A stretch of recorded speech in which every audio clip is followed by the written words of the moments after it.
दोस्तों, आज मैं आपको एक ऐसी कहानी सुनाने जा रही हूँ जिसमें मेहनत, ईमानदारी और सच्चाई की जीत छिपी है। ये कहानी हमें सिखाती है कि झूठ और लालच भले ही थोड़ी देर चमक जाएं, पर असली उजाला तो सच्चाई ही फैलाती है। कहानी है एक छोटे से गांव की, जहाँ रहता था एक साधारण किसान सुधीर।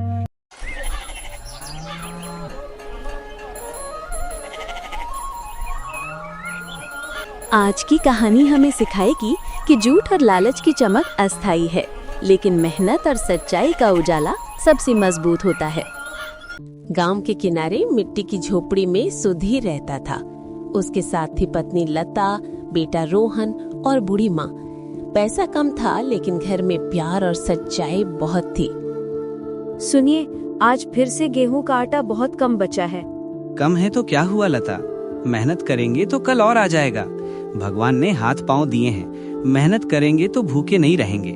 पिताजी, मैं भी आपके साथ खेत में काम करूंगा ताकि जल्दी फसल तैयार हो। गांव की पंचायत ने ऐलान किया कि इस साल आदर्श किसान पुरस्कार दिया जाएगा। जिसकी खेत की फसल सबसे अच्छी होगी और जिसने समाज की सेवा की होगी वही जीतेगा। गांव का चौकीदार ढोल पीटकर सबको बताता है।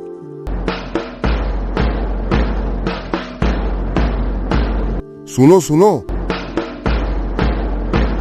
सुनो सुनो, इस साल पंचायत में प्रतियोगिता होगी, सबसे बड़ा किसान पुरस्कार मिलेगा।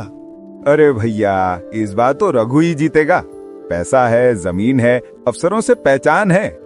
सुधीर जैसे गरीब को कौन देखेगा।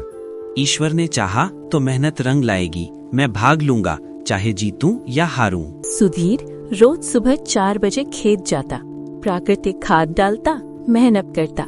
वो बच्चों को भी खेती सिखाता। दूसरी ओर रघु ने मशीनों से काम लिया, रसायन डाले और अफसरों को खुश करने के लिए रिश्वत दी।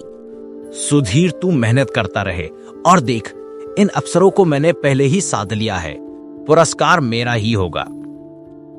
रघु भाई, अफसरों को खुश करने से नहीं, धरती माँ को खुश करने से असली फल मिलता है। जैसे ही फसल तैयार होने लगी, अचानक गांव में तूफान आया।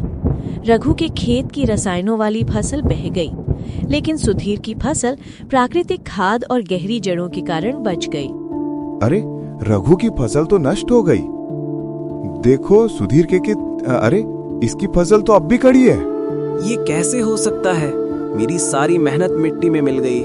पिताजी, आपने कहा था ना, सच्चाई और मेहनत का फल कभी नहीं डूबता। पंचायत ने दोबारा निरीक्षण किया। इस बार कोई रिश्वत काम नहीं आई। सबके सामने सच्चाई स्पष्ट थी। पंचायत ने ऐलान किया, इस साल का आदर्श किसान पुरस्कार दिया जाता है सुधीर को। वाह, सही फैसला हुआ। ईमानदारी की जीत हुई। रघु शर्म से सिर झुका लेता है और चुपचाप चला जाता है। सुधीर मंच पर खड़ा हुआ, उसकी आंखों में चमक थी। भाइयों और बहनों, आज की जीत सिर्फ मेरी नहीं है, ये मेहनत और सच्चाई की जीत है। झूठ और लालच का उजाला थोड़ी देर चमकता है, लेकिन बुझ जाता है। सच्चाई का उजाला देर से आता है, मगर जब आता है तो हमेशा रोशन करता है। उस दिन के बाद गांव के लोग सुधीर की राह पर चलने लगे। बच्चों ने ईमानदारी को आदर्श मान लिया और गांव का नाम दूर दूर तक होने लगा। दोस्तों, यही इस कहानी की शिक्षा है। मेहनत और सच्चाई कभी व्यर्थ नहीं जाती। मुश्किल समय इंसान की असली ताकत दिखाता है और सच्चाई का उजाला सबसे लंबा चलता है।